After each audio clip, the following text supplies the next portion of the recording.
네, 안녕하십니까. 경제동의보감의 김상훈입니다. 이번 시간에는 한국과 일본의 상품 수출입 무역 수지 추이를 한번 해볼게요. 2010년부터 2020년까지 일본과의 상품 수출입 그래프입니다. 매년 일본한테 수입을 500억 달러에서 700억 달러 이렇게 수입이 좀 최근에 많이 늘었죠. 일본으로부터. 근데 이제 2019년도부터 노제팬 그거 이제 한 다음부터 수입이 줄었어요, 일본한테. 근데 수입이 많이 안 줄었죠. 근데 일본에서도 우리나라가 이제 노제팬 하니까 일본에서도 이제 한국에 대한 어떤 부정적인 그런 게 있을 거 아닙니까? 그럼으로써 한국의 일본 수출도 줄었는데 일본이 수입 준 것보다 한국이 수출 준 게 더 크잖아요. 그러니까 이제 한국이 조금 더 손해라고 봐야 되겠죠. 그래서 수입은 조금 줄고 수출이 더 많이 줄어버려가지고 매년 일본한테서 200억 달러에 300억 달러씩 그 상품 수지 적자가 있었는데 2020년에는 뭐 좀 유일하게 좀 일본한테서만 이렇게 상품 수지 적자가 좀 더 많이 생긴 것 같아요, 보니까. 그러니까 우리나라가 좀 손해 봤다. 이렇게 보실 수가 있을 것 같습니다. 실제로 드러난 그런 그거 숫자로만 놓고 보면요. 그래서 이제 일본이 우리나라 2019년도에 지소미아 그런 일로 인해 가지고 그 2019년도였나요? 그때 이제 그 무역 규제 화이트리스트 배제해 가지고 한국한테 무역 규제를 했잖아요. 그때 일본이 한국에 어떤 치명타를 주기 위해서는 한국의 반도체 산업을 공격을 해야 된다. 이제 그 전략은 이제 일본 입장에서는 틀린 건 아니었어요. 왜냐하면 한국의 어떤 가장 지금 핵심이고 한국 수출의 어떤 핵이라고 볼 수 있는 게 반도체다 보니까 반도체 제조를 막으면은 한국 경제에 치명타를 줄 수 있는 거는 맞는 거죠. 그래서 세 가지 그러니까 반도체라는 게 아주 최첨단 제조 산업이라서 수십 수백 가지의 어떤 공정과 어떤 원료들이 수백 수천 가지 원료들이 들어가는데 그 중에서 이제 한 가지를 놓으면 안 되니까.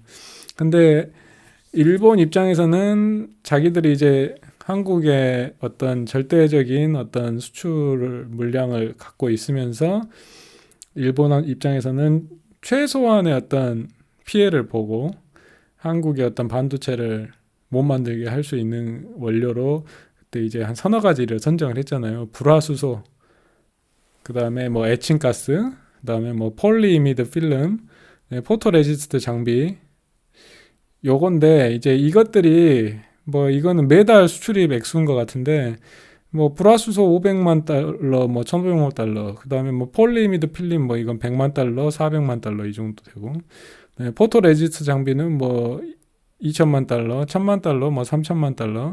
그러니까 수출입 액수가 크진 않잖아요.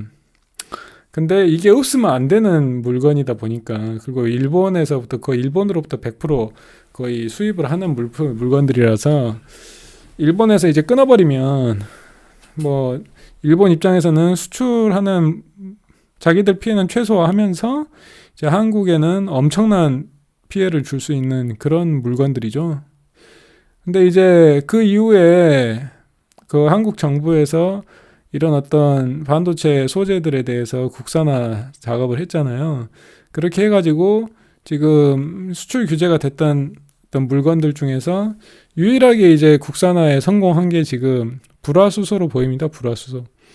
이제 불화수소나 에칭가스는 반도체를 만들 때 그 세척용 세제로 쓰는 것들이거든요. 그리고 이게 이미 어떤 한국 내부적으로도 만드는 기술이 확보가 어느 정도 돼 있던 거기 때문에 불화수소 같은 경우는 대일본 수입액이 많이 줄었어요. 근데 또 수입액은 그대로 유지가 되고 있어요. 지금 보면은. 그러니까 이게 국산화가 된 건지 어쩐 건지는 모르겠는데 뭐 100% 국산화는 아닌 거죠. 왜냐면 수입은 하고 있으니까. 근데 대신에 일본으로부터 수입은 안 하고 있다. 지금 불화수소는 뭐 다른 데에서 수입을 좀 하는 건지 어쩐지는 모르겠는데, 그리고 국산화가 좀 됐을 수도 있고. 근데 이제 그나마 좀 성공적 어느 정도는 성공했다 싶은 게 이 불화수소라고 볼 수가 있을 것 같습니다. 근데 이제 불화수소 자체는 이제 만들기가 그렇게 다른 거에 비해서 좀 수월한가 봐요. 그래서 어느 정도 좀 국산화 플러스 수입 대체선을 확보하는데 어느 정도 좀 성공했다고 볼 수가 있을 것 같고, 그리고 이제 폴리이미드 필름 같은 경우는 총 수입이 계속 늘고 있잖아요. 근데 일본으로부터 수입이 거의 100%예요, 지금. 총 수입이 일본 수입액이에요. 그러니까 거의 오히려 이전보다도 일본에 대한 의존도가 더 높아졌죠. 왜냐면은 예전에는 총 수입 중에 일본하고 수입 차이가 컸으니까 어느 정도 딴 데서도 수입을 하고 있었다는 얘긴데, 지금 2019년도 이후에 노재팬 일본의 어떤 수출 규제 화이트리스트 배제 다음에는 아예 다른 데서도 수입을 안 되고 있으니까 거의 100% 일본한테 의존을 하고 있죠, 지금. 네, 포토레지스트 장비도 뭐 수출 규제를 할 때나 안 할 때나 지금 차이가 거의 없어요. 거의 전량 일본에 의존을 하고 있는 모습이죠. 그러니까 이것도 어떤 국산화에 성공하거나 뭐 수입산 다변화에 성공하지는 못하고 있다. 그나마 유일하게 지금 성공하고 있는 게 불화수소인데, 이거는 이제 어떤 기술적 난이도가 어느 정도 좀 쉬운 거다 보니까 가능했던 것 같습니다. 그리고 이제 어떤 포토레지스트나 폴리이미드 필름이나 불화수소 같은 정밀 화학 소재 말고 정밀 기계 있잖아요. 반도체나 FPD는 평판 디스플레이인데, 반도체와 평판 디스플레이를 만드는 장비들이 최첨단 정밀 기계들이잖아요. 이것들의 수출 수입을 보면은 거의 대부분 일본한테서 절대적으로 많이 수입을 하고, 그 다음이 미국에서 수입하고 제조 장비, 그 다음에 네덜란드에서 수입 많이 하죠. EUV라고 이제 그거 반도체 만드는 그 반도체에다 지도 그리는 그런 장비 ASML에서 EUV 장치 많이 수입하고, 그 다음에 싱가포르에서 좀 수입하고, 싱가포르는 이제 일본이나 미국의 어떤 회사들이 설립돼 있는 그런 쪽이라고 보여지는데, 주로 이제 선진국에서 대부분 그 반도체나 평판 디스플레이를 만드는 장비, 특히 반도체 만드는 장비를 대부분의 선진국, 일본, 미국, 네덜란드에서 수입을 해와요. 그러니까 여기서 반도체 만드는 장비를 수입을 못 해오면은 우리나라가 반도체를 못 만들어요. 그럼 반도체 못 만들면 이제 우리나라 지금 수출이 안 돼 버리는 거니까 거의 반도체 절대적으로 의지를 하고 있는데, 근데 또 특이한 것은 우리나라에서 또 반도체나 평판 디스플레이 만드는 장비를 중국에다 어마어마하게 수출을 하고 있는데, 그러니까 이거 좀 특이해요. 지금 우리나라에서는 지금 거의 못 만들고 첨단 장비들을 수입을 다 해오는데, 어떻게 중국에는 이렇게 많이 수출을 하는 거 보니까 신기하긴 한데, 이게 과연 우리나라에서 자체적으로 만들어 수출을 하는 건지 아니면은 또 이게 뭐 중개무역을 하고 있는 건지는 조금 좀 의심이 가는 대목이라고 할 수 있습니다. 이렇게 이제 중국에다가 우리나라가 반도체랑 평판 디스플레이 장비를 엄청나게 수출을 하고 있네요, 보니까.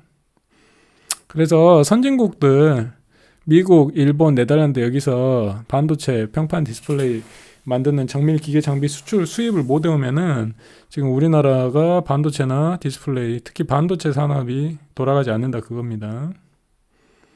그래서 이제 반도체 수출입을 보면은 원래 반도체가 그래도 계속 우리나라 효자 상품이었는데, 2017년도부터 반도체 수출액이 원래 한 500억 달러였던 게 1000억 달러가 넘게 확 뛰어버리잖아요. 이때 이제 그 여러 인터넷 기업들의 서버 증설과 그 다음에 암호화폐 특수가 생기면서 메모리 반도체 특수가 생겼던 거예요. 그때 이제 거의 뭐 원래 반도체에서 어떤 무역 흑자가 원래 한 200억 달러에서 많이 나면 300억 달러, 300억 달러, 200억 달러 이쪽 저쪽이었는데, 지금 이때 거의 반도체에서만 무역 흑자가 600억 달러, 700억 달러가 나버리니까 엄청난 특수가 있었던 거죠, 이때. 근데 이렇게 반도체 특수가 있었음에도 불구하고 수출액이 그렇게 크게 증가하지도 않고 무역 흑자가 그렇게 크게 오히려 줄었었어요. 그러니까 우리나라의 반도체를 제외한 다른 산업들이 얼마나 조금 경쟁력이 많이 떨어졌는가를 확인할 수 있죠. 그리고 대일본 수출입을 보면은 이제 대일본 반도체 제품, 반도체에 관련해 갖고 일본과의 수출입을 보면은 수출은 반도체 관련한 수출은 일본한테 거의 못해요. 이렇게 오히려 줄고 있어요. 근데 반도체 관련해 갖고 일본한테 수입은 꾸준히 하고 있거든요. 이런 거 보면은 일본한테 대해서 반도체 관련한 어떤 수출 산업에 있어서 우리나라가 어떤 일본한테 경쟁력을 조금 유지하기가 쉽지 않다. 계속 좀 밀린다. 이렇게 볼 수도 있습니다. 지금 전반적으로 세계적으로 봤을 때 어떤 반도체 수출 물량은 꽤 많이 늘어났긴 했지만은 일본하고의 무역에 있어서는 우리가 좀 전체적으로 좀처럼 그 우세를 점하기가 쉽지 않다는 걸 볼 수가 있습니다. 네, 감사합니다. 경제동의보감TV의 김상훈이었습니다. 구독과 좋아요 부탁드릴게요. 감사합니다.